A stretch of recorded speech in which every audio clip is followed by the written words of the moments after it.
3, 2, 1.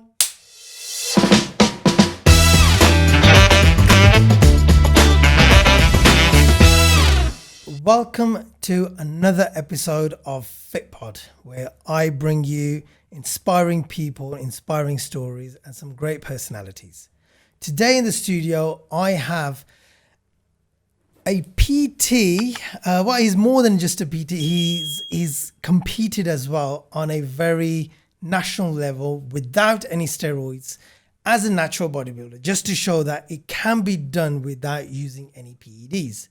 Please welcome Scott from, the owner of More Life Coaching. Scott, how you doing? Thank you very much for coming and giving us your time. Thanks for having me. That's a great intro as well. I felt like I should have been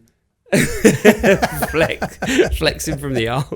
I was hoping I can do you justice, bro, because obviously you've done a lot of good since you've become a PT. You've changed so many lives. You help people ditch the office pod. Absolutely, yeah. And how does that go down with your clients once they're in shape? So, what do you mean? So, once they've achieved it? Yeah. So it's it's obviously once they've achieved it, how do they feel? What's the feedback that you get? It goes well above and beyond, doesn't it? So, first off, it's like just I want to get in shape, I want to achieve this, and this, but then it's those endless benefits that come as a product of that. And that's where I feel like the maintenance comes along, where you're changing your mindset, you're changing your psychology around exercise and nutrition and everything. So it's not just so much like the end outcome. First, of course, when people first come to me, it's with an outcome in mind, like they want to have a six-pack. Yeah, it's a perfect example. And it's just so... It's a perfect and a typical example, isn't it? Yeah, and it's so superficial as well. Yeah. Like, I want to look like this by this date without addressing any of the other things at play, without addressing nutrition, without mindset, without looking at the bigger picture. So, do some clients, when they find out that looking like this, you need to make all of these changes, does it kind of put them off, or are they willing to go for it? It's not easy having a six-pack. Yeah, no, you're right. That's the sense of overwhelm that you've nailed on the head. When you first embark on a journey, you think it's going to be this and this and this, and you can easily get overwhelmed, especially if you think the goal is just so far away. Yeah.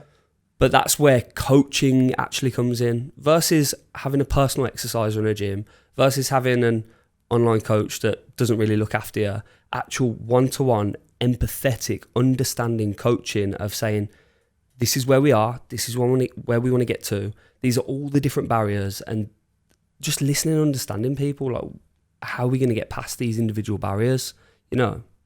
So it's not just that superficial goal. You've got to go deeper. You've got to understand people. So let's talk a bit about your journey, because obviously you must have started from somewhere. You wasn't born a PT. You must have been a fat kid back in the days, when you were 10 years old or 15 years old, getting bullied in school, and all the standard fat kids. That's fat kid stories. Funny enough, and I think this is a common theme as well. People either come from like being the fat person or being the skinny person. I was the skinny person who's just become fat now. Yeah, just too lean, like stick thin, nothing to me, and I'd end up going and doing like boxing 3 times a week and just not looking at the food or anything as well, and just getting leaner and leaner. So you're right. It depends how much of a deep it you want to go and how raw you want to get. So if we go years back on the bullying front, I think that was a big thing for me. I was bullied in primary school. Were you? In the last years. Yeah. And I think anyone with a good story of coming up and being able to face adversity and challenge themselves and overcome barriers and things like this, I think a lot of us have stories of roughing it as a kid. for me, I won't name any names. For me, it was like I call them a pack of brothers because that's what they acted like, and it was just it was real like full on.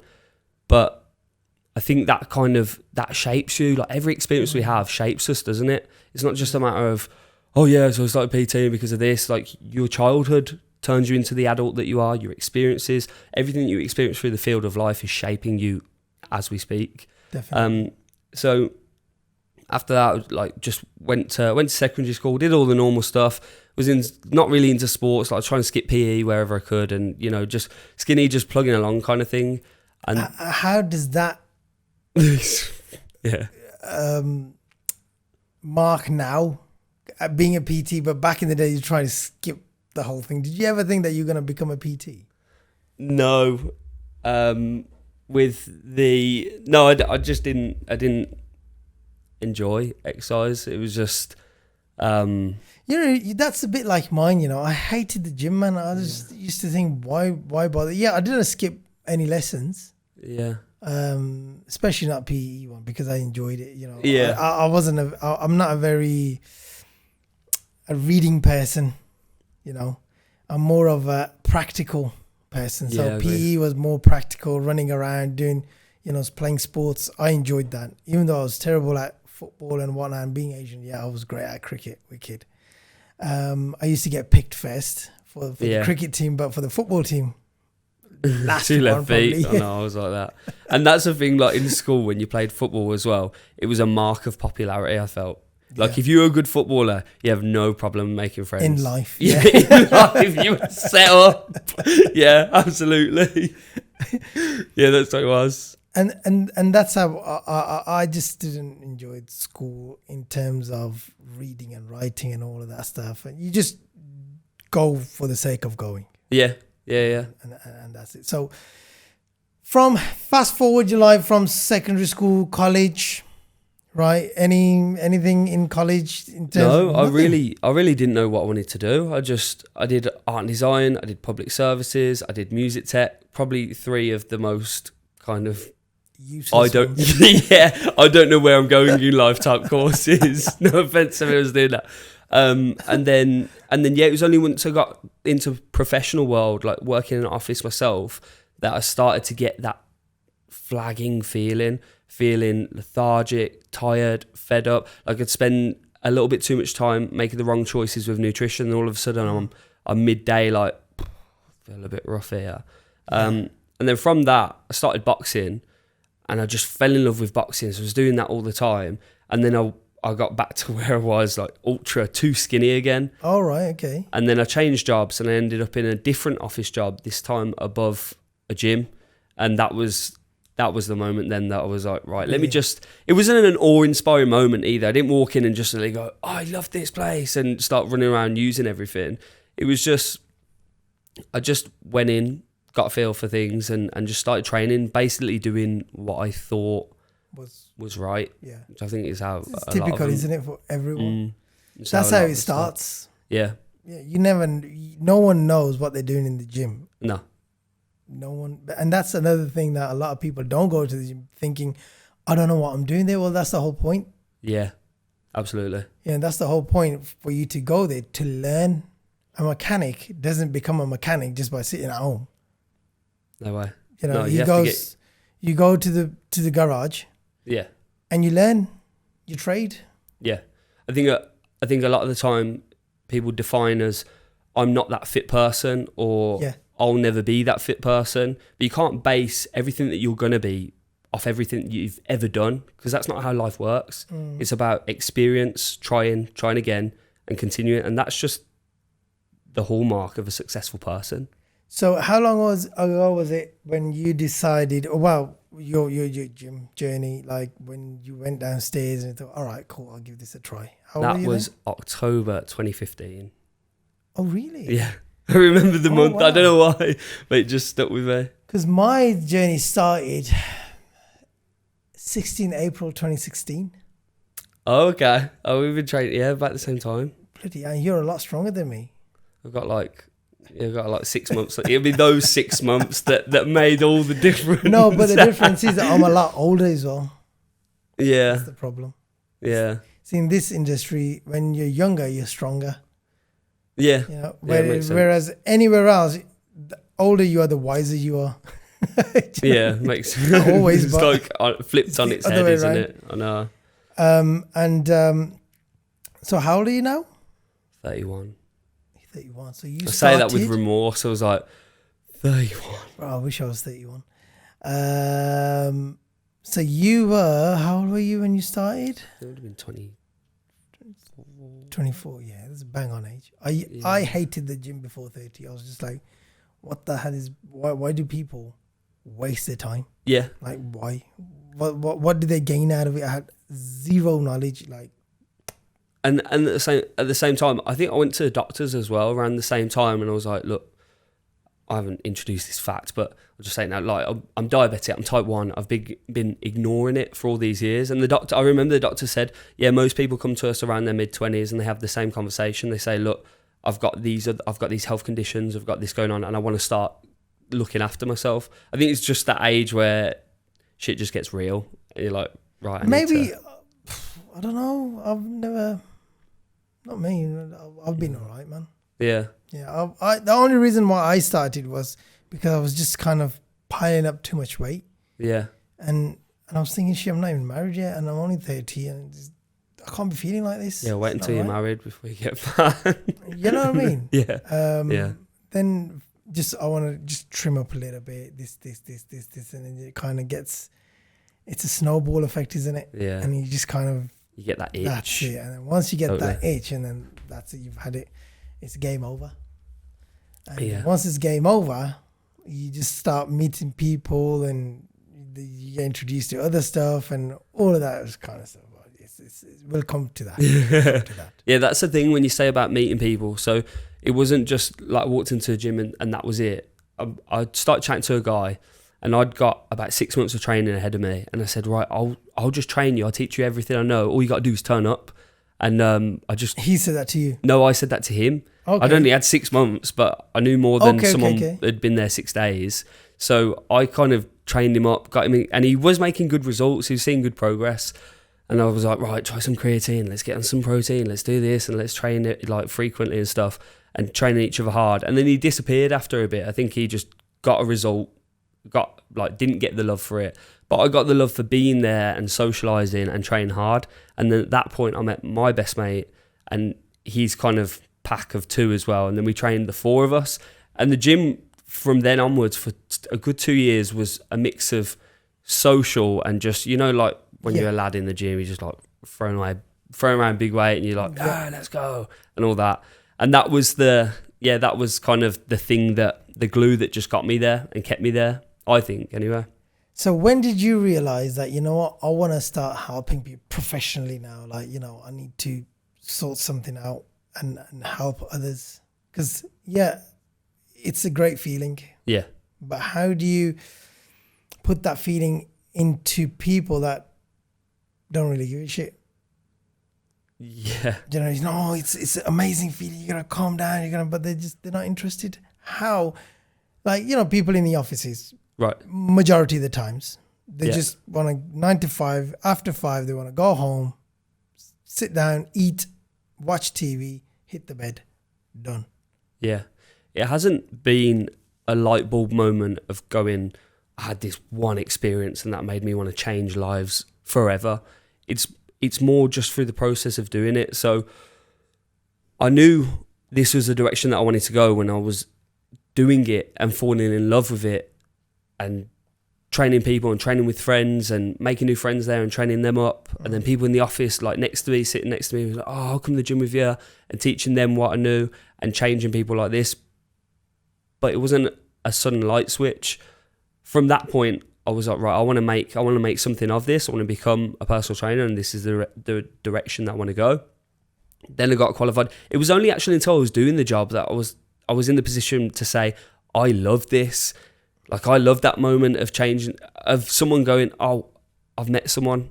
Like, yes, losing fat is great and building muscle is great. But the moment where a client turns to you and says, I got a promotion because I've got more confidence and I had the confidence to ask for it. Or I'm now in a relationship because I went out and I actually spoke to someone. Or even some of the more deeper ones. I had a client come to me and said, "You won't believe this, but I've had a haircut," and I was trying to understand. I was like, "What do you mean?" He was like, "I haven't left the house for months, like especially not to get a haircut. Sit in the mirror and face myself. Are you joking?" That shit gives me chills. Like I love that, because that's real life. That's what this is about. Not just, oh yeah, let's get on it. Let's get beach ready. Like, yeah, that's good and stuff, but empowering someone, way bigger, way better. So someone come to you and said they've had a haircut. Yeah. And what was your response to that? No. You started laughing. My response was, yeah. And like, because I had one last week. yeah, I'm on every week. To us, it's normal, isn't it? It's nothing. But why did they not? What was it? What was he? He or she was he? What was he going through? The fact that he didn't have a haircut. He was like some kind too fat. Oh wow, okay. Didn't want to leave the house. Definitely didn't want to see people, and definitely didn't want to see one person and sit in front of a mirror facing himself while the other person is working on his appearance. It was just don't want to experience it. That's obviously like an extreme example of someone, but you got to think the way that people look affects the way that they feel, and the way that they feel affects mental health to no end. Yep. And that's what's going to cause you not to want to leave the house, not to want to go and try and get in a relationship or go on a date or meet someone or see friends that you haven't seen for a while, because you know the inevitable is going to come up. They're going to see that person and go, "Oh, like, what have you been up to?" And yeah, eating. Yeah, it could be anything. Yeah, yeah, that's the problem. Yeah, not much. Wow, that's, you know what? That is amazing. That is. I would want to hear. Is that your client? Yeah. I would love to have his story. You know. I'll try. I'll get it. Yeah. Say to him, look, I'll pay for the haircut next time. In fact, I've got a great guy for you to come in. He's on my story after. He's on my story today. Jose lost.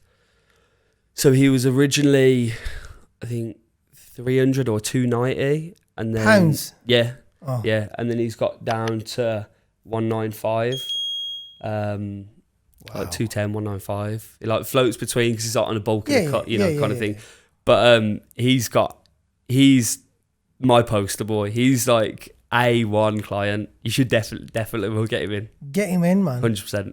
Yeah, he'd be a good guy to get. We can do another episode with a client and the PT. Yes, mate. You know, then we can have that conversation of what he thinks of you and what you think of him. Yeah, that'd be good. But if you want to have a fight, make sure you go outside.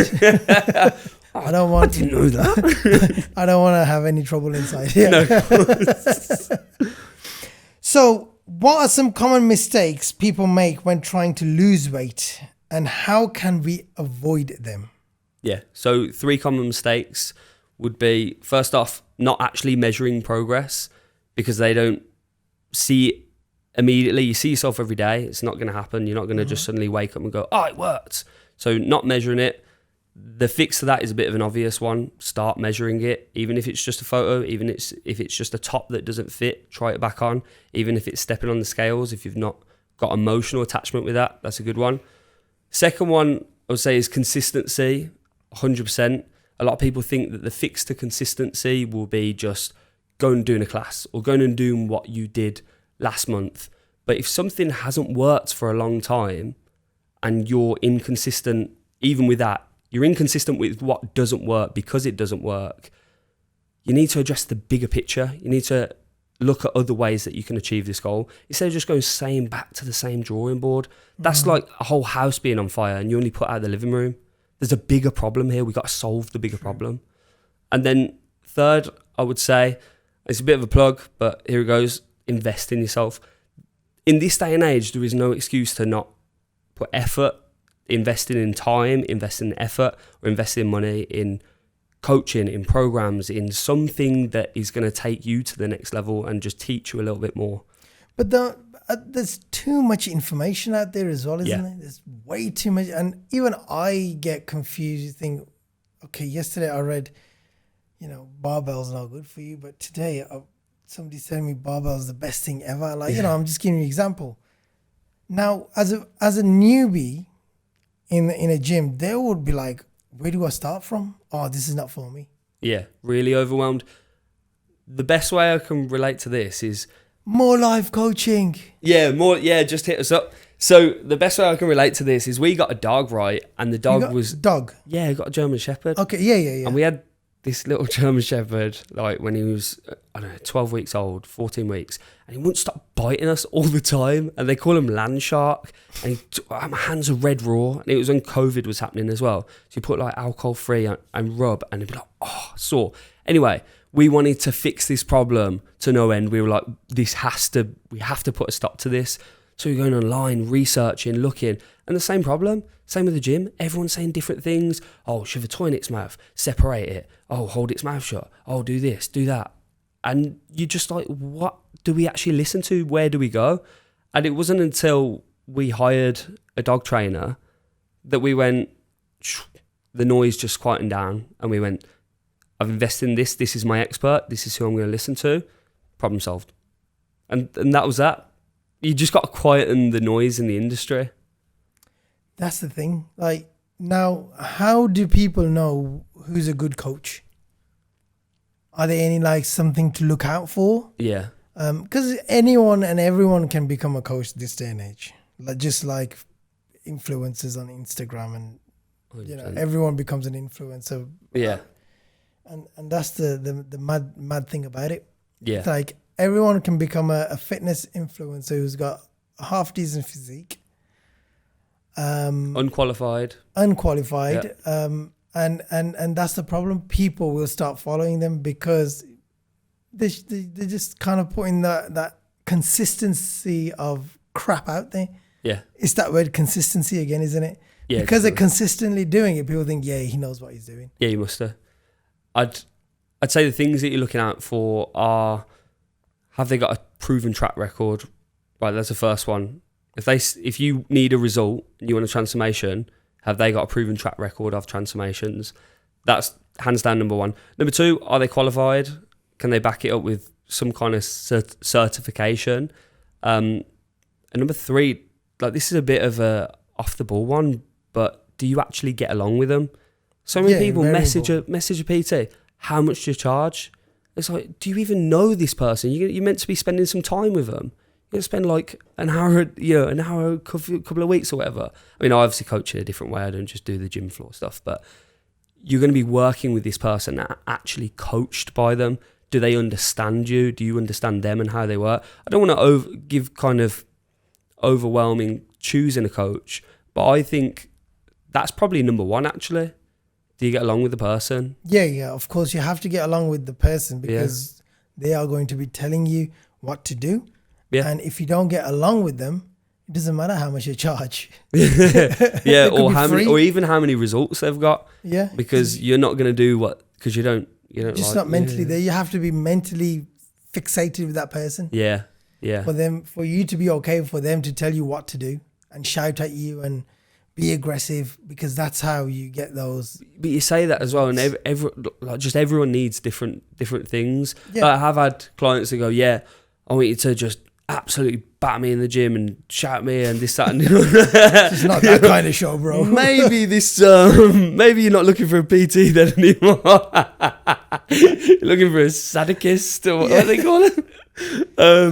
Yeah, and then people, as I said, that want to be understood and need to be understood. They've gone through that stop-start experience of giving up and starting again, giving up, starting again, kind of thing. What, in your terms, say for actually, you know what? Before I get onto my next question, yeah. Tell us a bit about your competition that you did. Now that was all natural. Yeah. Right, and you looked absolutely insane. Thank you. When I saw you a few times at the gym, I didn't know who you were, and I was just flipping out. The guys got great physique. I'm not just saying that for the cameras, but I actually meant it. We'll throw something up. Get the overlay on. Yeah, we'll put a picture up when he was in school getting bullied. Yeah. And I asked you if you were on something, and on PEDs, and you said no, I'm totally natural. 100%. And, I still don't believe you, but yeah. You're joking. You still. I still have my doubts, but you look insane. Yeah. So tell us a bit about your journey in terms of when did you think, I'm going to compete, and what was going through your mind? Because as a coach, I believe if you're going to be a coach, you need to do that. It has to be a box that's ticked that you've competed. Because it's, for me, if I wanted to pick a coach, right, that would be something that I would look into. Have they competed? Because once they've competed, regardless if you come first, second, third, whatever, it's the journey, what you go through. Yeah. Can that person be dedicated to take me through that same journey, regardless if I want to compete or not? But it's that mindset of that person who's going to compete. So that I would look out for somebody who's done a competition. Yes, I want that coach. He's done the competition. He knows what he's doing, because it's not easy.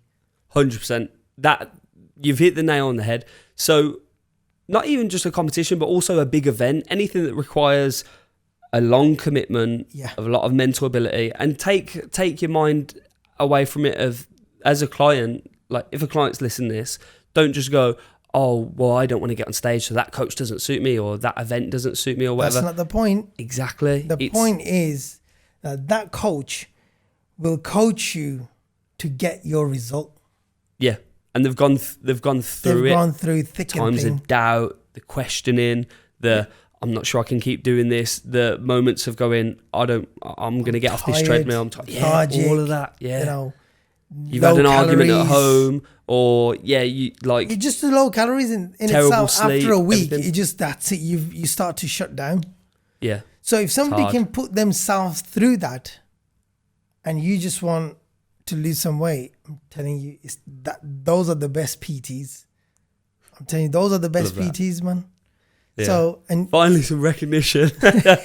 No, I love that. That's cool. That's what we do on Fitpod. But so tell us why did you decide to compete? Yeah. So first off, I did a show. If we go back, so first off, I did a show in 2019, I think it was, and it was like a fitness model show, and it was run by Body Power when they were still running. Is that finished now? Yeah, it's now Arnold. Never got to go, Finished. Yeah, we could go Arnold's. It's the same thing, really. So they were looking for fitness models, and to be honest, at that stage of my life, like I was in good shape, but I had very low self-worth. So I was trying to find worth by doing things that were just different. So like getting on stage, my worth was in my appearance. So I got on stage, like we're going to like 2019, and then my worth was in my appearance. So I did like topless butlering on the weekends because attention. Did you? Yeah. The attention. We'll cut that bit out. Nah, I'm real. The attention was the thing that made me feel like I had something to offer the world. Like I was a good person. So I did that, and then I did that show. I didn't place. It was like, but I liked the challenge, I liked the enjoyment of it. And then I was PT, and I was in a bit of a place with my PT. I was just seeing my clients, and I was getting results and stuff. But I wanted the own challenge for myself. It was just like going to work every day. And ticking a box and doing my own training and ticking a box. And it was just box ticking. I wanted that. Here's where we are. Here's where we're going. And this is where we're getting to. So I reached out to a coach myself to hold myself accountable. Did a short like bulk with him up to my 30th birthday in Bali. And then when I got back from Bali, I did a 13-week prep right down to the qualifier. That was actually, in comparison to the prep for the finals, easy. So 12 weeks of just, there was no cardio, it was just steps and diet and my consistent training. And I got in good condition, like easily, I'd say 4 or 5% body fat. Wow. Considering I'm starting, like genetically, I am quite lean anyway. So I'm starting from around 10 anyway. But no discredit, because getting from 10 to 5 is still hard, very difficult. That's the hardest part. Yeah. Definitely. And then once your body fat goes goes into single figures, shaving one off at a time then is just, it's hard. yeah, it's hell. So then got second at that qualifier, and I was feeling really high, got the buzz from it and everything, had all the food after, like the rebound and all the rest. And then they're saying, like, at the show, you're going to do the finals then in 8 weeks. And you're like, 8 weeks? I can do that. Of course, at that point, you're on a high. So you're You like... know when they say, don't make a decision when you're angry. There you go. Don't make a decision when you're high. Yeah, exactly. So then... I thought I can manage this for 8 weeks to feel this feeling again. I was chasing that huge dopaminergic buzz. So I did another 8 weeks and I maintained 5% for a further 8 weeks. So that's 2 months, bro. That's awesome. Yeah, it was, like 20 weeks of prep all told with a little break in between. During that time, like birthdays are coming up, going out with friends, taking prep meals and like not drinking with them. It is what it is, isn't it? You just, got to commit to it. And then I even went to Dubai then, and I went to Dubai for 2 weeks as part of like this business trip. I was doing a seminar there, learning, how to improve my service and stuff. And when I was there, I remember going, just 12 days to go. And I still had 3 days of my holiday. And I'm there going, 12 days to go. Like wishing my time away because it is that rough. It's that hard that you're trying to get to that place. Of course, we're talking at the extreme arse end of weight loss, aren't we? We're not talking about someone losing a stone. So yeah, that's it. Did the British finals and I got second call out, which would have been like 6th or 7th. I think a judge messaged me after this and he said, I can't remember if he said 6th or 7th, but he said you was here and Johnny, the guy that you competed with, he was here and you both placed this and this.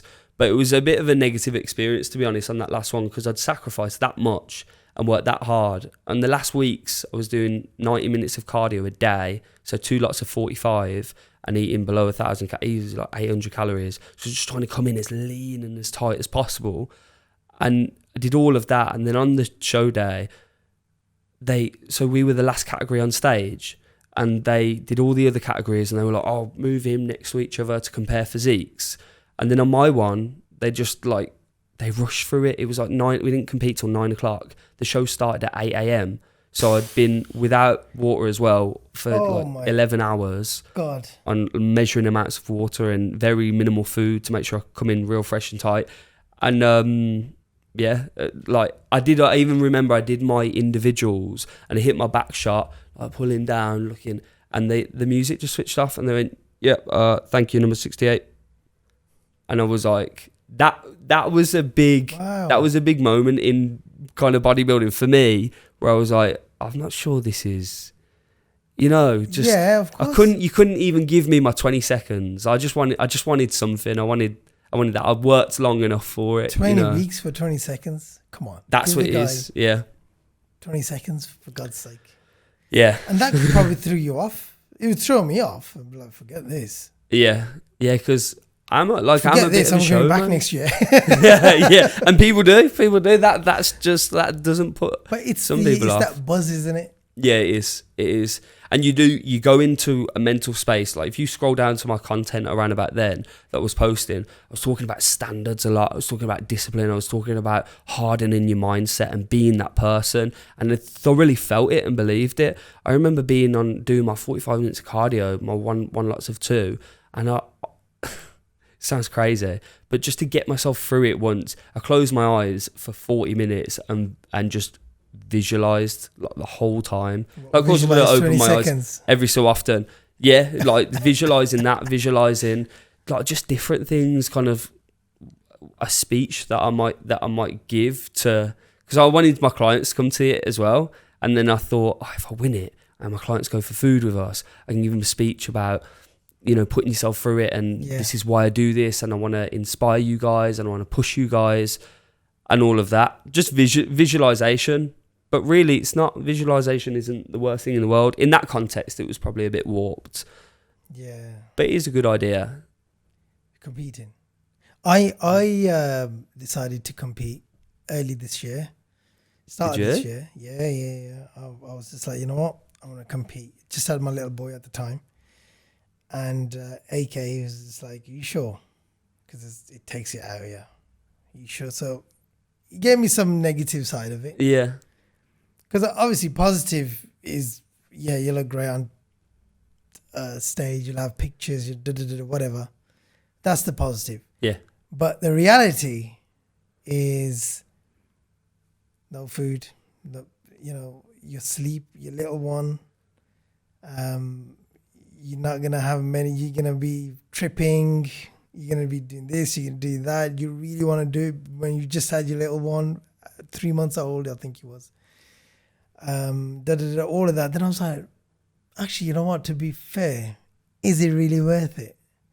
Yeah. Going through all of that just for a little trophy and that's it. Yeah, it's great. Like a bit of tin in it, the medals. Yeah, like. it's great, but maybe I kind of missed the boat. If I had done it before my little one, then you can isolate yourself, get your sleep in, get your diets in, get your water intake, get all of that stuff, that needs to be done. But when you've got a little one and he's crying middle of the night and he's 3 months old, you're not going to be like, yo, I've got a show to go to in 18 weeks, So responsibilities change. Yeah. And you have to kind of think, okay, no, maybe not. Yeah. So a lot of job comes into it as well. Yeah. I had... I have a lot of respect for people who do that, Definitely. Compete while they got a job. Definitely. It's just mad. It's because when you compete or when you decide to compete, it's a different ball game. Yeah. The whole thing just changes because my PT, he used to compete. And, a lot of the guys from our gym compete. And you just see the different side of people coming out because there's no food in them. Yeah. And they see everything as food. Yeah. And you're just snappy, your mood, everything. It's crazy. Yeah.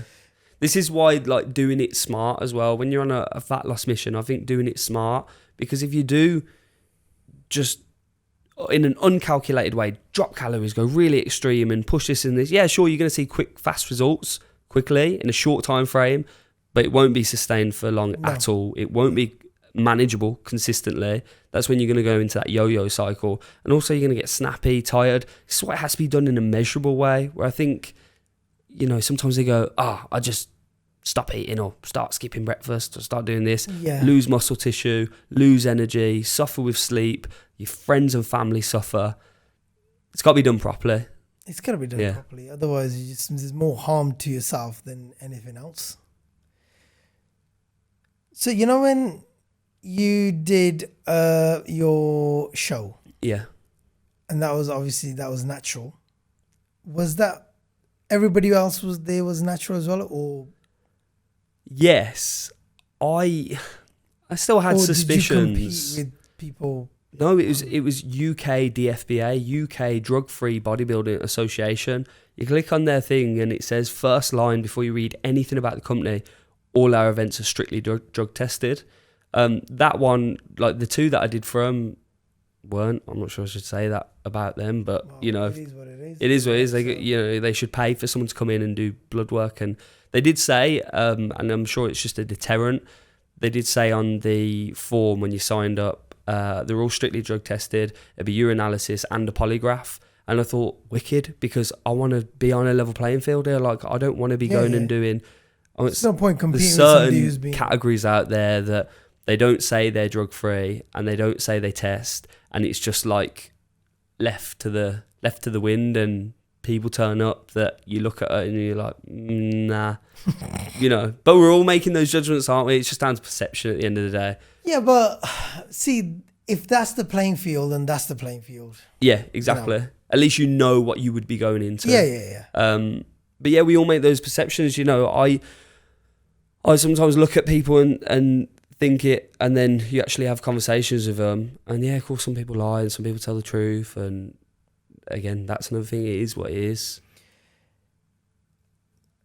Before I move on to my next set of questions, quick question on what are some benefits of strength training towards your mental health? because a lot of people suffer with mental health, regardless of they telling us or talking about it. People suffer a lot, and going to a gym, it's like daunting to them. No, they'd rather stay indoors. Like that, your client who had a haircut after God knows how long. So, what are the benefits of strength training, resistance training, or weight training, or whatever it is you want to call it? On your mental health. On your mental health. Just, it's an unparalleled fix, isn't it? Not an unparalleled fix, but it's going to play a big role in making you feel better. Every day, boosting your adrenaline. Every day, getting those dopaminergic effects, raising your adrenaline, dropping cortisol, improving your sleep, improving your outlook by, when things get hard and I put myself through an actual challenge, I can deal with it instead of playing the victim all the time. So that's going on to another side point of view of it, of the psychological aspect of actually starting to believe in yourself, challenge yourself, back yourself, and just know that if you're going to face something that's going to be challenged, you actually do come out better off overall. And I think that's a learned thing over time. When we're struggling with mental health, stress and cortisol is through the roof. At least with resistance training, it's a measured, manageable, short-term stress that you take action on and overcome and feel better for having done so as well. That to me is a no-brainer to improve your mental health. I know when I was on fluoxetine, I've been sertraline years ago as well. So I had a lot of struggle with mental health. I've had, I think we've spoke about this, like suicidal ideation in the past. Did you? Yeah, when I was living in a flat that I was renting, like a masonette, and I was in a bad place with my self-worth and my relationships. My relationships was like taking quite a bad hit, especially like my partner Helena, and we've got names. Yeah, We've got names now. I didn't trust myself, and therefore I didn't trust her, and not a judge on her character, just who I was, how secure I was at the time. I was low. I couldn't hold down a job for about 6 months. So I actually had 4 different jobs in that period. It was crazy because it was when I first met her as well. So I went to her parents and was like, "You don't understand. I've had a job for 5 years." Yeah. So I did a bar job. I just went up to the manager one day. I said, "I'm too anxious. I gotta go." And she went, "I get it." And I walked out. That was a Wild Green. They shut down now. And then I worked at Body Power. So this was after the fitness model thing. And I failed like a sales performance review. I worked at Jets, and that was run by 2 different managers. But again, couldn't hold that down job. I just did agency stuff. And I was alone a lot of part of the day because she was working long hours as well. And I was just getting lower and lower and lower. The only thing that I managed to do was train consistently. Like if it wasn't when I was at Body Power straight after work because they had a gym downstairs, it'd be meeting the lads at 4 and training there at 6. Yeah, I went with a baseball cap and I was a bit like, like, "How you doing, Scott?" "Yeah, fine." But I'd always train it. I just knew training was going to be something. If you didn't have training in your life, where would you be now? In a ditch. Yeah, I don't, mate. It's hard to say. It's really hard to say. That was the only thing. That was the only thing that was helping me through that time. I wrote a note, and she like, shit. Yeah, and Helena was like, you need to read this out, and I read it. Oh, go on then. Well, I can't remember it, but I read it out, and it was. Have you got a note? Have you still got it? No, I got rid of that. That's dark. Why would you hold on to that? Just to see where you come from. That's a good point, actually. See where you were. Remember your roots. How many years ago was this now? This is about 6. 6 years. 6, yeah. So you could have showed that to your little one. Say, "Look, son. This is Daddy. I don't know. Yeah. This is what I used to think of myself." Yeah. And by just fixing a couple of things in life, we're here now. Yeah. it is actually mad because you go through this and you never actually think about any of it. Yeah. Like, you never reflect on it until you end up on a podcast speaking about it. It's randomly. I didn't even know, you know. I know. I can't remember how. Did you even have that conversation about you? No, about I think I said that, but I've heard you speak about like suicidal idea. I think you were speaking about it kind of like on a third perspective. I can't really remember. I heard you say something about it. But yeah, that's kind of what I went through. And you know what it is with the food of that as well, because you're like on those tablets, right? You're like seeking more dopamine, and it's just weird. So what are these tablets they give you? Fluoxetine. What do they do? Well, they're SSRIs. So the idea is that they're selective serotonin reuptake inhibitors. So the idea is, I did research when I was taking it. You got like 2 neurons in your brain, and one's secreting serotonin, and the other is taking the serotonin. But this one, with any serotonin that doesn't get taken up, goes back in and gets swallowed up. So what they do is they block these tablets, meant to block that one. So when it shoots out serotonin, it's got loads of it, that's taking it, and I think the rest actually ends up eventually getting soaked up as well, meaning that you got more chemical serotonin, chemical happiness. So what it did make me do is spike my metabolism, and also gave me like a bit of a weird relationship with food. Obviously everyone's brain is different, but this is how like it happened for me. I'd have like I upped all my food, right? Then I went into this job that was really really sedentary and then I remember at 10 o'clock every morning, you know those Kaleo blueberry rice cakes? I'd nail a whole one of those every day. Like 80, 90 grams of carbs of rice cakes. And I got pictures of me like that. I was training. So at that point, I was still training on the night, but I noticed I was getting a bit fluffy. So Body Power had a gym in their office downstairs. So on lunchtime, I started training as well. I was training twice a day, probably because I was going, I'm gonna get pretty fat here doing this. Yeah.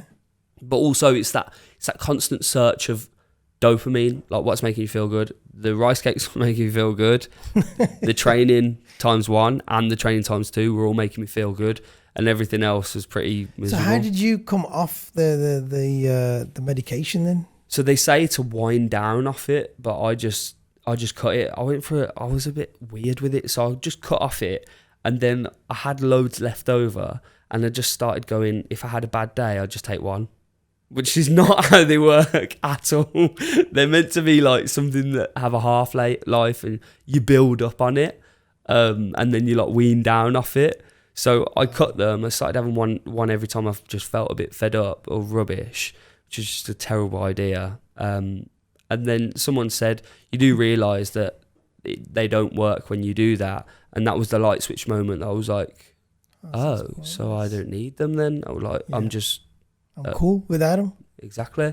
But I think it was more getting on my feet, like back into a good job and back into where I was. Because that's when I started, this is a bit of a weird one, this is when I got qualified and I started building a boot camp. So I didn't go straight into PT. I started running a boot camp and guiding people and getting them to follow me and changing lives when I hadn't quite fixed my own just yet. And it's, going back to that thing, like, not every coach is ready, but by doing that and getting myself in a good position, that empowered me, and seeing the impact it was having on other people, that empowered me to get myself in a better position, and now like to where I am today. That's phenomenal, That's phenomenal, because you could have just stuck to those tablets. Yeah. Like a lot of people, unfortunately, just get addicted to them, and that's it. It is what it is. And they'll go back to the doctors or the therapists and stuff, and you pay them for their time. Yeah. They just prescribe you some I'm not sure tablets. If you heard on the news as well, they've closed the helpline. There's one helpline to help people get off SSRIs, antidepressants, and they've closed it. Really? The funding, they've cut funding on that helpline. So if you're on it, you're on it. Well, I mean, people can get off. I didn't need help. If you're on it, then what you need to do is you need to get in touch with More Life Coaching, and we'll help you get off any tablets, unnecessary tablets that you've been prescribed by your therapist. Yeah. You can't stay on there all your life, you know. No. But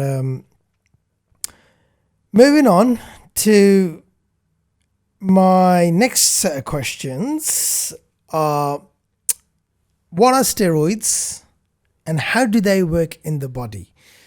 Reason why I like to talk about steroids is, number one, your perspective of it, right? Your views, because everyone has different views. And the use of it today of steroids within the younger generation. Yeah. And how easily people can get a hold of them now. Because, you know, back in the days, no one used to talk about it. Yeah, even a taboo, yeah. Yeah, it was a proper taboo, like, oh, so-and-so is on steroids, wow. That kind of thing. Now it's just like, yeah, so-and-so. 90% of the gyms are on something.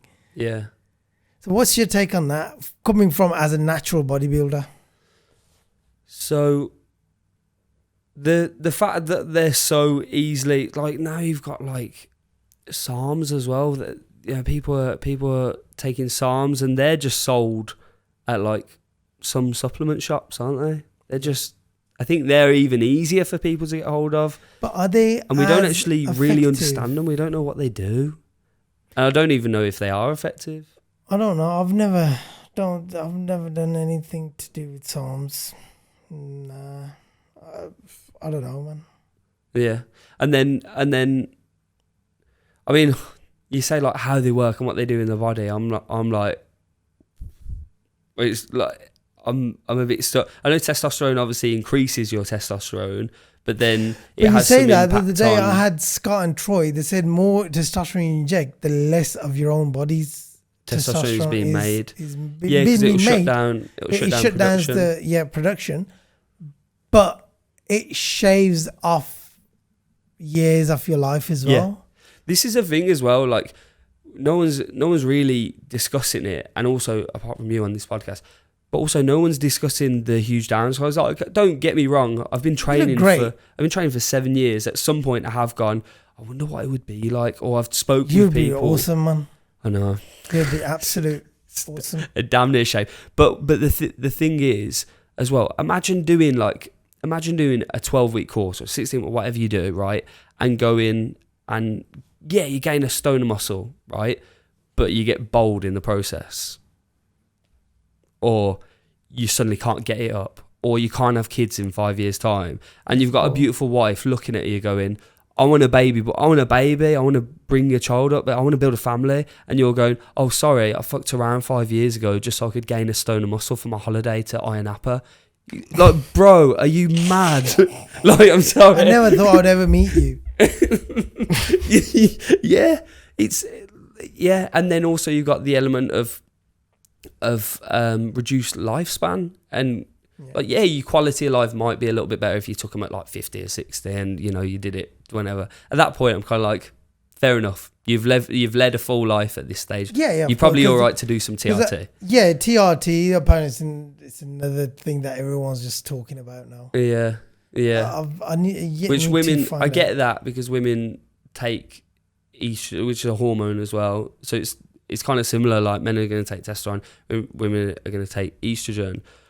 For me personally, being type 1 diabetic, I got a few things around this. So as a type 1 diabetic, I already died 10% younger. Well, I meant to, but the way I see it is that's based on an average type 1 diabetic. Whereas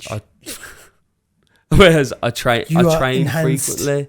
I train frequently enough to not be average diabetic. Why not? I mean, look, you put in the hard work. You should be proud of the fact that you can say, look, I'm not average.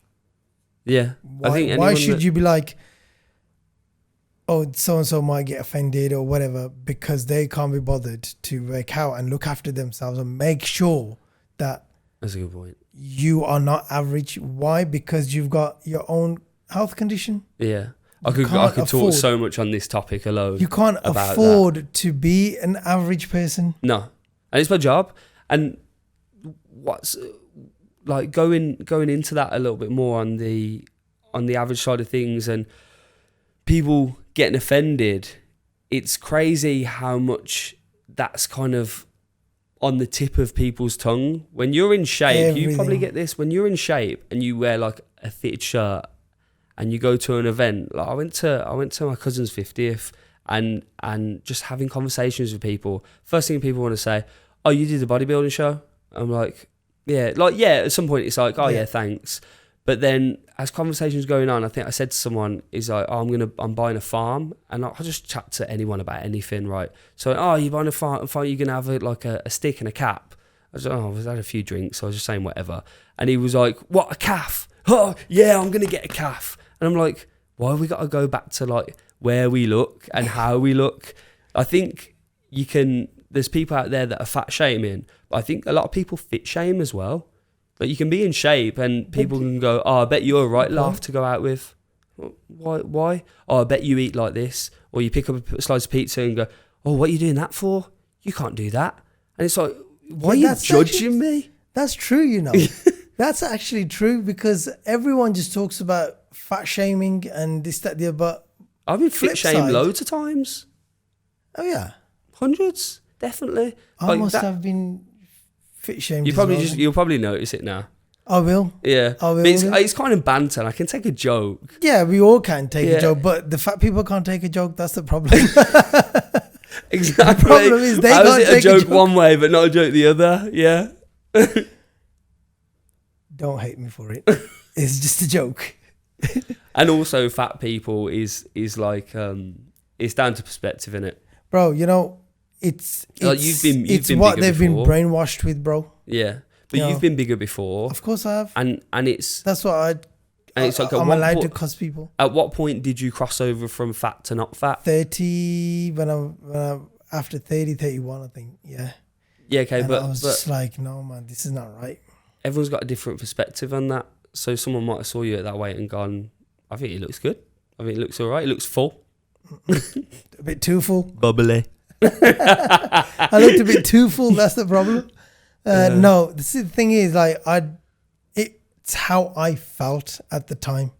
I felt horrible. I couldn't sit down properly. My buttons would like kind of poke into my belly. Yeah. If you know what I mean, right? Yeah. I couldn't sit in the car without being uncomfortable. I wasn't like big. Yeah. I was about 100 kilos. But it was how you felt. It was just horrible. I felt absolutely disgusting. Like, what the hell? 100%. You know, I'm only 30 years old, not married. I feel like this. Give it another 5 years, I'm done. 100%. And that's the thing. And then I just wanted to just kind of make a little change. I just wanted to kind of trim up a little bit. That's all. No, nothing. I just didn't want that feeling. I didn't care about if I was ripped or not, 6 packs or what. I couldn't care less about that at the point. I just didn't want to feel the way I was feeling. I know. You know, and that was horrible. And then I met a friend of mine and I was looking for a PT and then he helped me. And from there, just snowball effect and that's it. Got the itch. Got the itch. Went to a pure gym. That was my regular. Every single day I was absolutely buzzing because, you know, 6 months later, everyone was like, yo, you're looking great. Yeah. No, I was buzzing off that feedback. That feeling when people are noticing. That's the biggest thing. I was buzzing off it. Everyone, family, friends, like, oh, yo, and I could wear different clothes. I would feel great. I would look great. And I'm thinking, yo, this is brilliant. 2 years in, 3 years, people are like, oh yeah, you know, you'll fall off. Everyone does this. You know, you'll fall off. You won't sustain it and stuff. Why the hell people are giving me shit negative comments? Like, why are you doing that to me for? Crabs. Everyone's got crabs. Everyone's got crabs in the barrel. Why can't people say, make sure you stick to it, you look good? Yeah. It's just crabs in a barrel. It's like, oh yeah, you know, you'll do it for 8 months or for a year, you'll fall off. Well, yeah, I might have fell off, but that's consistency, isn't it? Like, I got back on it after a couple of weeks, boom, crack on again. Yeah. But those same people today I've seen me, those same people. Every time they say, "Are you still at it?" I said, "Yeah, like bro, it's a five-a-side football game that you play. Are you still doing playing? that thing? Still playing." Yeah. And it's now they've come to realization that, you know what, it is what it is. That's it. Part of who you are now. Yeah, that's it. And then going back to how I felt now, it's just like, if I don't go gym for the day, if it's my rest day, fine. Yeah. If it's not my rest day, I need to go. Or I've got this little treadmill at home. I'll do my steps at home, half an hour, 40 minutes. Just something that just kind of gets my heart rate up, gets me. So I know internally I've done something. Mentally, I'm wicked. Right, so sorry. We had this problem the other day. Did you? So we're going to take a break. Time for someone who drinks a lot of water. It's only been an hour. But we're going to take a break. We'll be back and we're going to talk about nutrition and how important nutrition is with this whole journey of fitness. Thank you very much, folks. See you shortly. Folks, welcome back from that short little break that we had. Our guest, Scott, needed the toilet. So where were we before the break? What were we talking about? Talking about your time of yes. So yeah, I mean, it was inevitable, wasn't it? This was part of my life and it was supposed to happen, and it's happened. But I always tell people, look, it's not a 6-week or a 12-week journey. You gotta slow it down. If you can't go 5 times in a week, you don't need to. You just go 2-3 times. As long as, look, the way I see it, your fitness should not be a chore for yourself. Like, it shouldn't be a problem in terms of fitting it in your daily life. Yeah. Why should it be? That's your hour and a half or whatever for you to look after yourself. Yeah. If you haven't got an hour to spend on the embetterment of your physical, mental, spiritual, and social health, yeah, then you got to ask questions. Yeah, massively. About yourself. Like, if I don't look after myself, how am I going to look after my family? Yeah. How are you going to be a good dad or a good employee or a good partner? Exactly. Because you can't look after yourself. Yeah, it's great to look after somebody financially and great, fine. Good looks don't pay the bills, unfortunately. I get that. People say, "Oh, I've got bills to pay," and I get that. But what's going to happen if you drop dead because of your poor health? Who's going to look after your family? I mean, dying. Everyone's going to die one day. But it's like getting in a car and driving without a seatbelt. You might come home, but what if you don't come home and you get caught up in an accident? Whose fault is it? You could have been saved by the seatbelt. It's the same thing with the fitness as well. Yes, we all have to look after ourselves, but dying is something that's written that you're going to die one day, no matter how fit and healthy you are. You have athletes dying every day. Yeah. But that's not the point of having poor health. You still got to look after yourself. Do everything that you can to look after yourself. So that's one thing I don't get when people say, "Oh, enjoy life. You only live once. Why do you want to restrict yourself from eating food?" Yeah, but you're eating processed shit. It's not. Nothing is organic. No. You don't know what's gone into that, and that's unfortunately it's 90% of the food industry is processed. There's no way about it. Yeah, unless you grow things yourself, then okay, I've used a certain compost and I've used this and I haven't sprayed anything all over them, because it's a small quantity and you can't afford to do that. But when you're talking about multinational companies feeding millions and millions of people daily, they need shit to happen overnight. They need those chickens giving eggs overnight, bro, in hundreds. And a lot of them, yeah. So whatever they got to do to make it happen. Exactly. And coming up to nutrition, it's the most important thing. Yeah.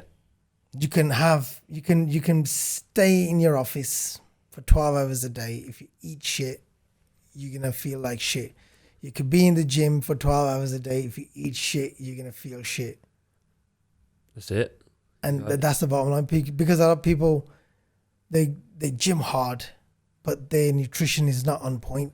Yeah. They eat anything and everything. Oh, yeah, I'm bulking, bro. Or I'm doing this, or I'm doing that. And they just eat rubbish. What's all that about? Now, obviously, your clienteles are more of the office based clienteles, your everyday 9 to 5 guys. And what are their routine like? What's their routine of eating habits like? And how do you tell them to change it? Because I got no time, bro, for prep meals. No, 100%. Yeah. That's the common thing, isn't it? I don't have time for prep meals. It takes an hour and you can prep for 3 days. That's it. Typically, they're skipping breakfast straight away. Is that a good thing or a bad thing? There's two schools of thought on it. I mean, I always put it like this. If you're not hungry, it'd be great if you could get some protein in. But if you're not hungry, it's pointless just forcing down some calories to then cut back on those calories later in the day because you've ate your calories up. You see what I'm saying? I'd sooner lean towards some protein. But then there's also a lot of new science out there that says about intermittent fasting, the benefit of skipping a meal at least a couple of times because of longevity through longevity of life and quality of life and all the rest. Yeah, because it kind of gives your body to kind of heal itself and recover and all. Yeah, I get that. But some people say breakfast is the most important meal of the day. It should be a big breakfast. And then as the day goes on, you should start cutting down on your meals. It's such like an old school saying as well. We all know that everyone, even our parents and our parents' parents have probably said it as well. Breakfast is the most important. Breakfast is the most important. But this is the thing. Nutrition is this ever evolving subject. We don't understand it fully. It's always got new information, and also there's a lot of swayed information out there. Like avocado is the best thing to eat, and then you scroll to the bottom and it goes sponsored by Avocado Incorporated. Like, this study was funded by. It's like this podcast is funded by Pepe's. Yeah, and then we just rave about how great Pepe's is. But that's one thing I have done with my nutrition that's really seen amazing. To be honest with you, I've been having it for the last 12 years, and yep, it is what it is. Yeah, there you go. The thing is, like, because it's grilled. Yeah. You can have it all day, every day. Yeah. And it's rice, steamed rice and grilled chicken. I'm not plugging Pepe's in, but I'm just saying, but go eat at Pepe's. I will plug them it the day I get sponsored by them. I'll put food out here for all my guests. Yeah. And ask them how great was the food. Otherwise, why not? It is what it is. Yeah. Totally. Moving on. So back to nutrition. Yeah. So you were asking about the typical thing. So we spoke about them skipping breakfast, and then they'll probably either have a mid-morning like snack of some sorts, or be whatever is handed. Because I remember what it's like to work in an office. You have like a junk desk or a junk pile, and it gets added to, or people coming around with the biscuits or the sweets, or there's some donuts or some cakes, or it's someone's birthday, or someone made an error, an administrative error, so then that means that they have to buy cakes for the whole office. It's like crazy rules like this in no other place. I used to work in N-Power, and we used to I'm talking about N-Power about 20 years ago, something like that. After uni, I worked there for a bit as a part-time. And Saturdays, whoever has a Saturday shift, it was a morning shift, and breakfast was ordered. And it's just like, who makes these rules? Cheese toasties, and that's it. It was great at the time. I was loving it. Who makes the rule? I was loving it. But when something goes wrong, you have to buy this, or you have to get this, you have to do this. I was watching I think it was 999 What's Your Emergency, or some of those cop shows. They're getting better now because they have body cams and stuff, so it's a bit more immersive. and I think one of them, the officers, forgot their hat on a shift, and they said, "Oh, that's an error. You know what happens when we make errors." And the next day, it was like, Jordan has to buy cakes for the whole office because he forgot his hat on shift. I'm like, why? And also, you're meant to be protecting and providing. Why are you going to go and... You're fat as it is, Jordan. Yeah, like who makes these rules of offices? That's another you thing, have to like, buy, or you they know, have to buy. like police officers and paramedics and stuff like that. You know, when you see them like overweight, I'm not judging anyone, but that's what you're putting out there. It's like you're supposed to be fit and healthy, and you're supposed to be the people, go-to people. Yeah. But you're overweight yourself. Yeah. How are you gonna help me? I know. I'm just I thinking, think they who have to likes do a size? test at the start and then not later into it.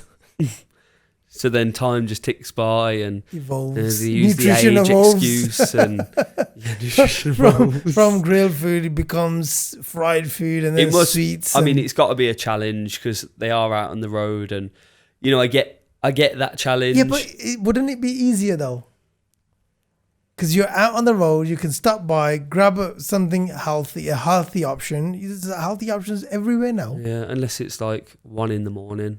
and. But then if you look, yeah, you got to be prepared. plan ahead. We both. It's a night shift tonight, so I need my 2 meals. I need to get everything done. 100%. 100%. There's It's like I'm not going to get a client and they go, "Oh, it's 1 a.m." and I go, "Yeah, fair enough." Every single time. Yeah, exactly. Yeah, there's I ways can have a around it. cheeseburger. It's 1 o'clock. That's the only thing that's open.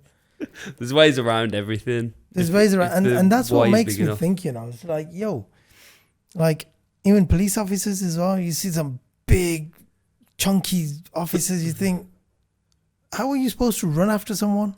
Yeah. Now, You're right if you go to the ground, but they're trying to get now away. people are going to be like, oh, you can't judge. No, it's not about judging. It's what you put out there. Yeah. It's in my eyes. I can see it. I'm not judging it. I can see it.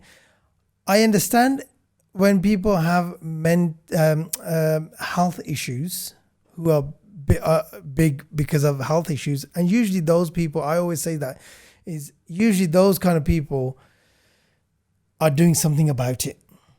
They're not sitting on the couch. Body positivity, it's okay to be fat. Those people are not like that. And 100% respect to people like that, you know. And 0% respect to people who push body positivity. It's okay to be fat, and all of that stuff. It's all nonsense, man. You can love yourself at every size, but you can't be healthy at every size. Exactly. You can't be healthy being overweight. That's why it's called overweight. We're attacked on a lot of types of people today, you know. Well, that's the whole point of this podcast. I like to attack. But you know what I mean? Yeah, definitely. Like, if you want to be fat, cool. You be fat. Don't come on TV or on internet, social media, and telling people you only live once. It's okay to be. Because a while back, a friend of mine from down south, he uploaded anti-diet movement or something like that, right? About it was this body positivity guys. Yeah. And it's okay to be fat. Don't listen to anyone. You know, you look good in your skin. You feel great in your skin. No, because you're causing a problem for bloody NHS. Yeah. Being overweight, You just diabetes. I mean, the that big advice pharma is loves that you. advice is killing people. Yeah, the big pharma's loving you because Yeah. you're buying their medication. Great, fantastic. They are the probably ones pushing all of this agenda as well. You know, the whole it's okay to be fat, fast food. You know, another thing, when it says this is something that I'm guilty of that. I am guilty of this, and I take full responsibility. There we go. 0 sugar, Yeah. 0 calories, 0 sugar. What's all that about? Because when you're not consuming air, No. it's going to be 0 calories. When there's like drinks, 0 calorie drinks, right? 0 sugar, 0 calories.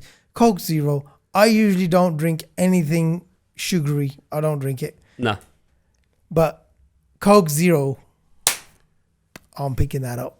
Yeah. What like, it still tastes the same. It's got the other ingredient in it. I can't remember the name. But I mean, Yeah, that, which is more or less the same thing. Yeah. If not probably worse, some people have said.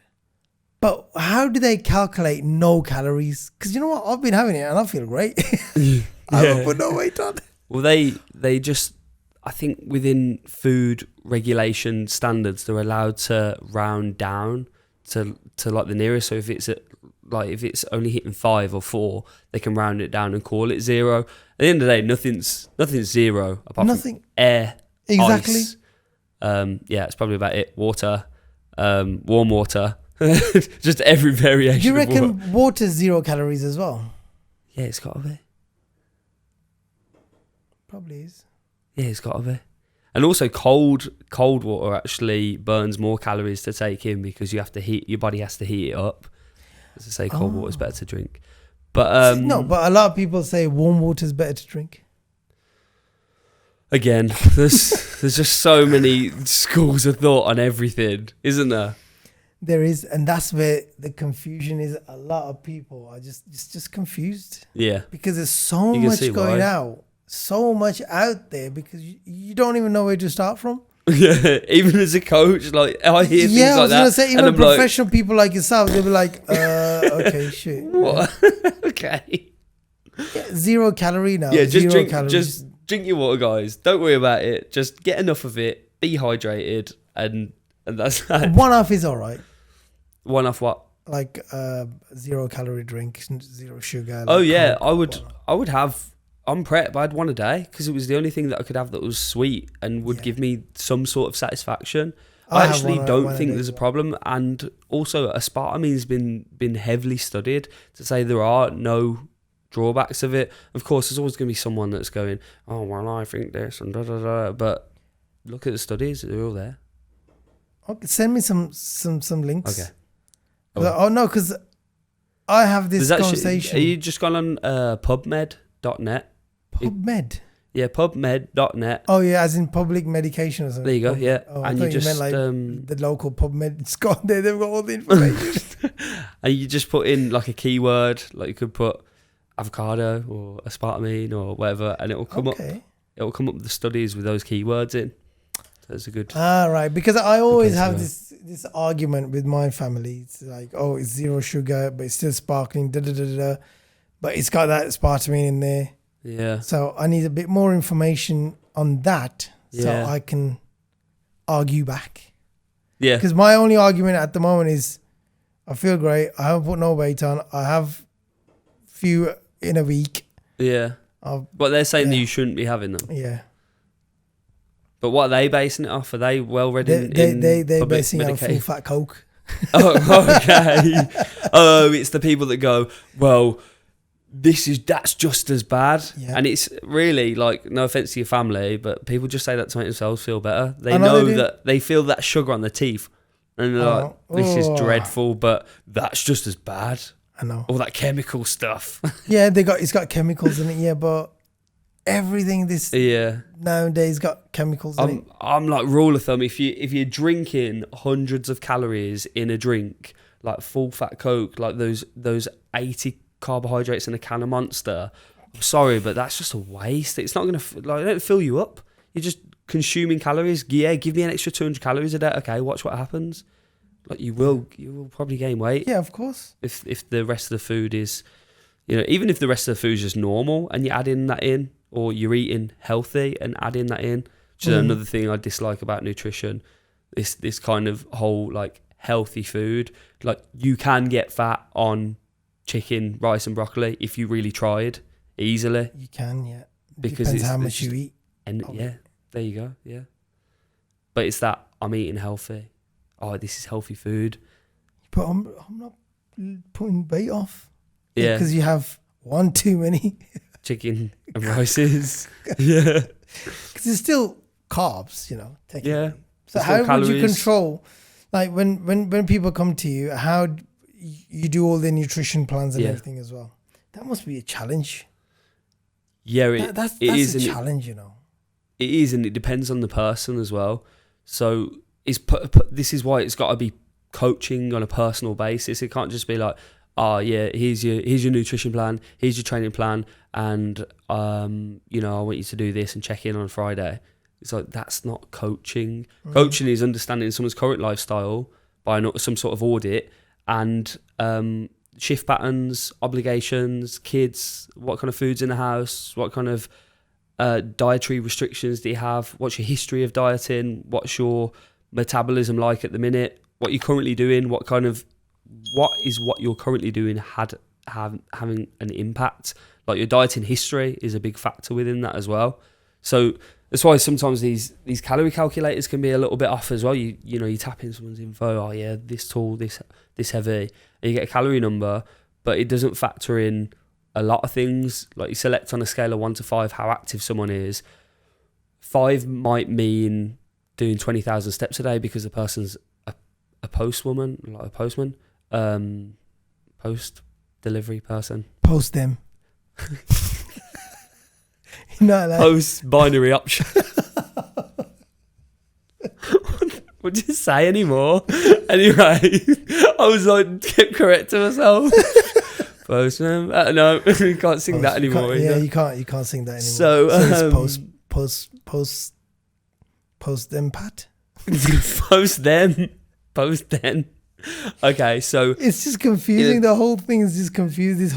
But I was watching. You know what? I love Piers Morgan's. You know when he talks good. about. Yes, he's real. A lot of people don't like him, but I don't care who likes him or not. What he says is 100% true. Yeah. Man and a woman. And woman. Done. Yeah. That's it. This whole non-binary and non-gender, anti-gender, the kid needs to grow up and then they will decide what they want to be. Like, what the? At that age. Oh. At that age. I don't even, scary. like, I'd love to have Piers Morgan on my podcast. Just for that. It's Piers, mad. if you're watching this, please help me. Help me on my podcast about this discussion. I can't imagine what it would have been like being a kid now. I remember when I was a kid. Give it another 5 years. Yeah, exactly. It will be mad. Yeah, it's gonna be absolute crazy mad. By the time that'll be my kids. Wow. I don't wish that on anyone's kids, man. Yeah, it's just crazy, bro. I know. And I don't know how and who is pushing this agenda, bro. I remember when I was a kid, I was like, I want to be a boxer. I want to be an astronaut. I want to be a firefighter. I want to do this. And now it's like, I want to be non-binary. What? You're like 5. Shut up. Go play in the sand. Come on. Let me go wash your ass. Come on, let's go. Do you know what I mean? Yeah. Like, that's all innocence, isn't it? Yeah. Kids want to be Superman. Yeah. Superwoman, let 'em be Batman, innocent, you know. It's that thing. What's going to be next? It's that thing is people sexualizing kids. It's really mad. Because you're giving them a gender, giving them an option, giving them a preference, giving them an orientation. And then going with it. Yeah. You'll be like, Odd. yeah, all right, son, whatever. Odd. Really odd. How can you take that seriously? When somebody is 4, 5 years old, 6 years old, how can you take their opinions seriously? Yeah, I think it's just started in America and then it's kind of just caught wind with some extremist people over here. I know, it's mad. And that's the thing, anything extreme catches social media attention anyway. But it's not even just a bit. It's they're just pushing it everywhere. Yeah. Just pushing it in schools and primary schools and this. Thank God my wife's a teacher, so my kids are getting homeschooled, mate. Yeah. The only thing they're gonna know about is protein, carbs, and fats. And tren. And tren. Yeah. I like that. Yeah. 4 things in their diet. But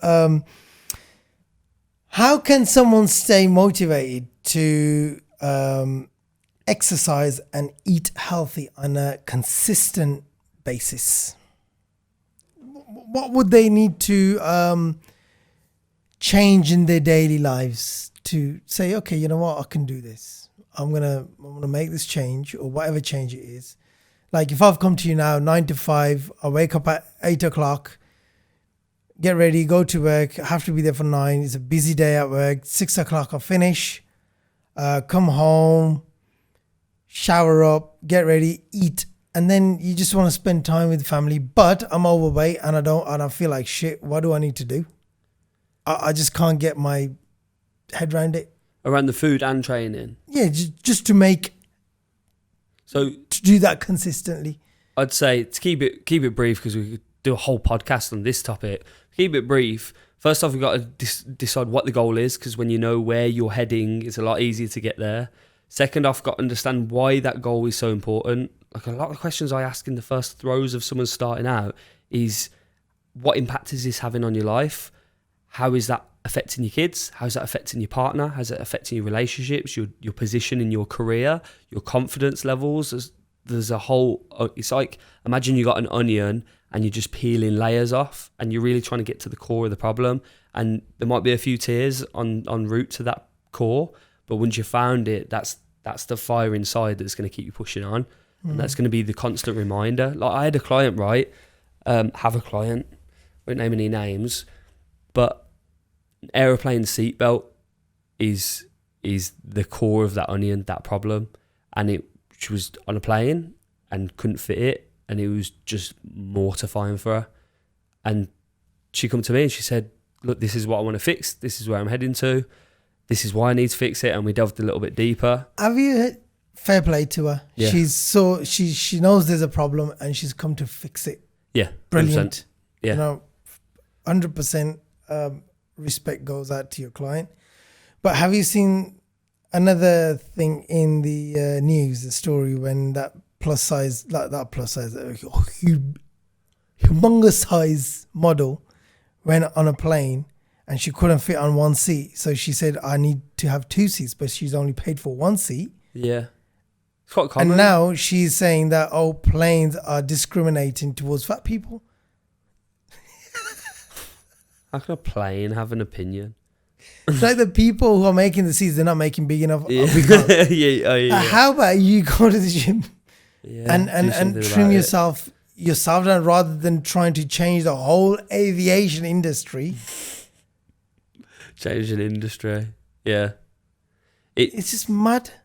Yeah. It's just having that mentality of might upset some people saying this, but wanting to blame, like trying to find something to blame. Oh, it's this health condition. It's not a health condition, because I got a health condition, and and you wouldn't be the only person with that health condition. And also, other people that have that health condition are actually probably in pursuit of a journey, on a journey, already in shape, having been through a journey. Yeah. So it's either this or it's that, or it's the fact I got kids. You got kids. There's other people in the world with kids that are achieving huge physical feats. Yeah. So every excuse that you can find that someone would turn to, there'll be a version of a person with that same, not excuse, but reason, that have just used it in a different way. So I've got kids and that means I can't. How about I've got kids and suddenly I've got a reason to, because I don't want to be a warning to that kid. I want to be an advert to that kid. I want that kid to grow up and be like, geez, like this guy is Superman, or this woman's Wonder Woman. Like, you know, these people definitely that I call parents are inspiring. Exactly. See, it all comes down to mindset. Yeah. You know, how it's the same situation, same scenario, but it's how you look at it. Absolutely. You know, you got kids and this person's got kids. Now, this person's using his kids as an excuse not to do anything. And this person here is using his kids to do something for them. I always explain it to clients as a victim or a victor mindset, and it was something that I could relate to as well. 'Cause going back to that school bullying experience that I had, at one point I was actually bullied, but another point later in my school life, I was just playing a victim. Like, I was just in that mindset where I was going, it was just someone played a joke once, and I'm being bullied. You see what I mean? After I'd actually been bullied, I developed that mindset of playing the victim, and you've got to clock yourself, do it, and get out of it as quick as you can, because it really does roll on. You're a victim of everything. You're a victim of that person crossing the road in front of you. They slowed you down. You're a victim of your job and the fact that you can't progress for your career. You're a victim of, you having kids. You can use all of that stuff as fuel to your fire and become a victor, the person that overcomes adversity and barriers.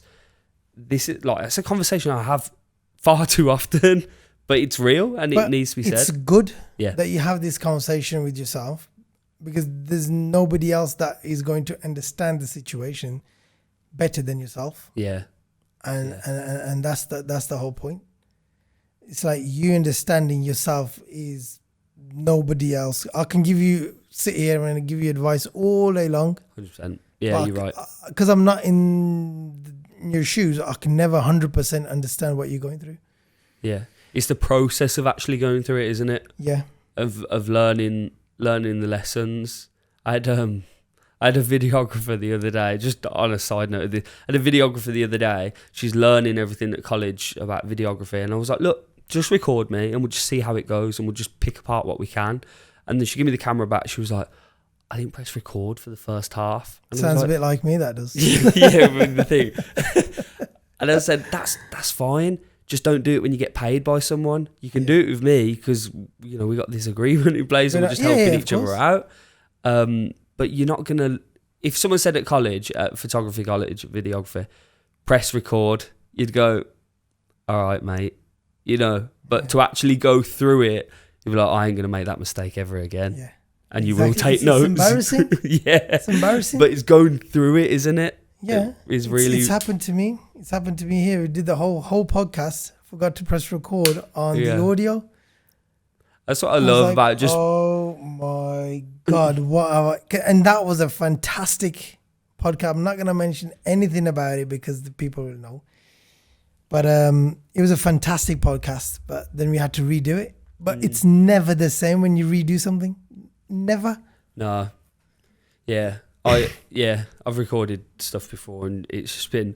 First take's always the best, and as you say, you can't replicate. Yeah, especially when it's a conversation.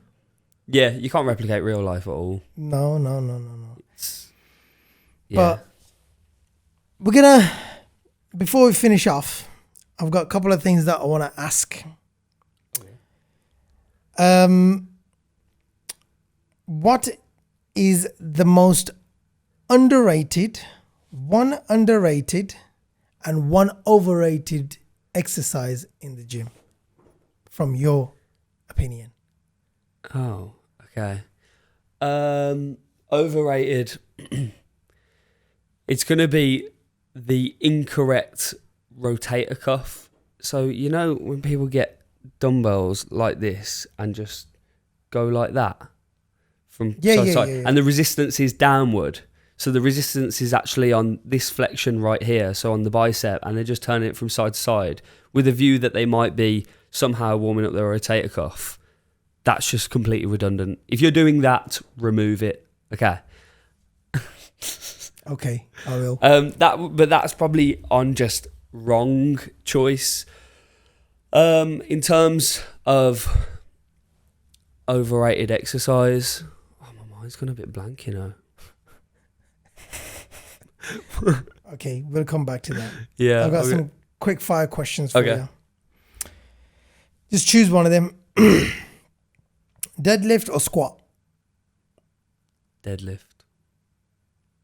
Barbell or dumbbell? Dumbbell. Treadmill or Stairmaster? Stairmaster. RDL or hip thrust? RDL. Dumbbell row or lat pull downs? Row. Oh, I feel like I got that one wrong, No, it's not wrong. I know it's not a right or wrong question, but I said it and then I was like, is it? Oh, I don't know. No, it's interesting. It's the row. It's just a preference thing, isn't it? Yeah, a lot of actual bodybuilders would prefer what you said, deadlift, dumbbells, Stairmaster, RDLs, dumbbell rows. Yeah. And it's just like you could tell who's who. Yeah. How much they know. So if you prefer dumbbell rows over lat pull downs, you know that person knows his shit. And the Stairmaster one comes with like you can walk and you can climb a flight of stairs anywhere. But I think when you've been on that Stairmaster for any amount of time, the kind of conversations that you have in your head and the kind of pain that you go through, but also 100%. The reward of doing it. It's a real badge of honour when you do that for any length of time. I used to do that 45 minutes, an hour every morning. So you got a badge of honour every 45 morning. minutes in the evening, twice a day, bro. Yeah. It's mad. I've got 2 badges of honours. I need to own that factory, bro, where they make that flipping badge. Yeah, put this sign above. Actually, you know what? That's not bad, you know. Yeah. Make them into little badges, and whoever comes, give them a badge. That's a shout. It's advertising. Yeah, well, it's not like you're gonna wear that everywhere. That is gonna be advertising. Oh, what's that, Scott? It's your birthday. No, I was on Fitpod. It's like a Blue Peter badge. I was on Blue Peter. Yeah. Right, your one overrated exercise. Overrated exercise. I would say.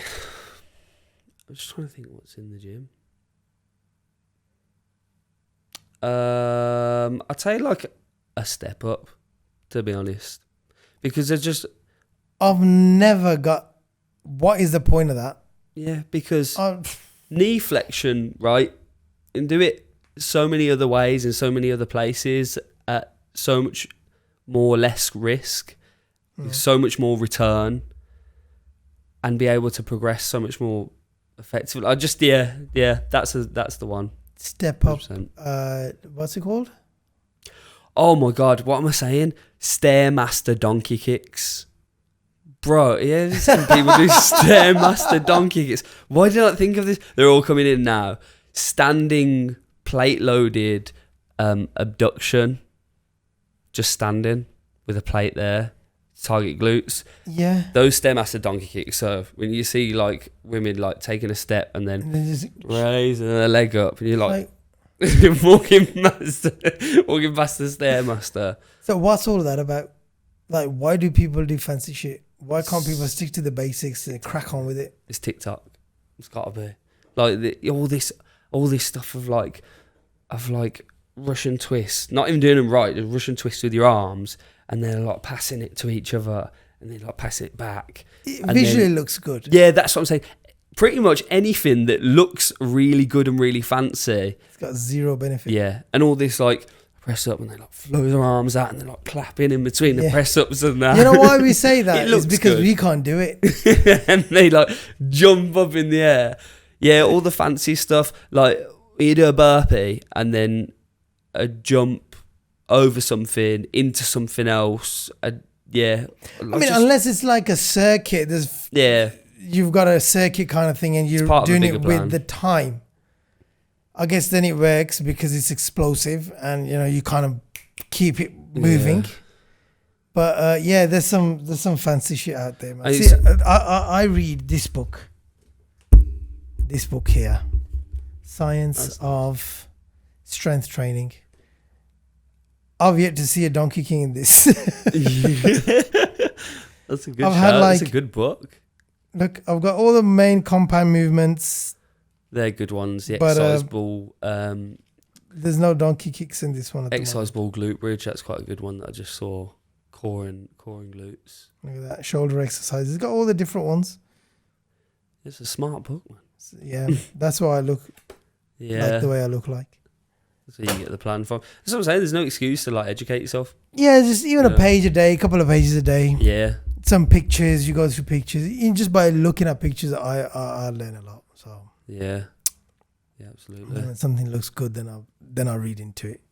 Otherwise, it's like next. Yeah, page a day. It's good though because that's compounding something over time. That's how any time I've read a book, it's been like 1 to 3 pages a day because I'm not a big reader, but I know I can muscle through that much information just sitting off a page. It does work, doesn't it? It does. Eventually, if you did that every day, every year, you probably read about 10, 15 books. Yeah. If you read 10, 15 books every year, you would be a smarter person. I don't want to be smart. Right, moving on. Last question. What are some strategies for developing a long-term fitness routine for people, your average day gym goers, and for them to kind of say, okay, who people who can't afford a PT? Okay. So everything's got to be built off habits, right? It's got to be habitual, because when it's habitual, it's automated. So you've got to have a cue to the habit. So if you want to start going for a walk, you need to make something obvious, like putting trainers in your path. You can't pass these trainers without putting them on. And then once they're on, you're stepping out the door and you get into it. So you've got the first law of human behavior change, which is setting up a cue for a habit.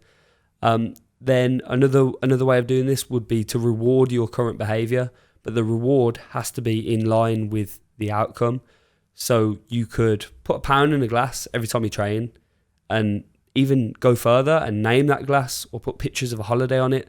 And when that £1 glass reaches the top, you can go and buy the holiday, because that's in line with actually looking and feeling the way that you wanted to excel on the holiday anyway. Other things are just going to be make it actually enjoyable. There's so many ways of exercising. Play basketball, badminton, go for a walk, go for a hike, do weekend hikes. Like, there's just so many. I can't think of any at the top of my head any more than that, but there's so many that are so enjoyable. Just getting outside and getting on a bike every day, for instance. Yeah, if you enjoy it, you're going to stick to it. It's got to be enjoyable to stick to it. Yeah. And the last one, I'd just say find someone that can support you, because your environment plays a huge role in the outcome. So the environment has to be thriving, supportive, not constantly questioning you, not holding you back. And I get that, you can't change your family as much as you can change your friends. But with the world of the internet, you can immerse yourself in the right things, like immersing yourself in this podcast, for instance, where you're telling inspiring stories and getting interesting people on. That's a good start.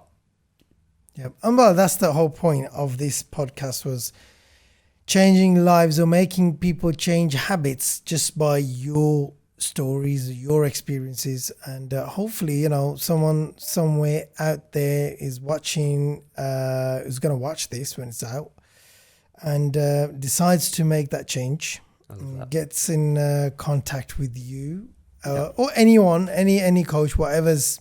Just take action. Yeah. It could be in London or somewhere. Yeah, we totally. don't know. We don't know. So wherever you are, they make that positive change, and that's what the aim of the game is. To make that positive change and feel better with yourselves. Feel better.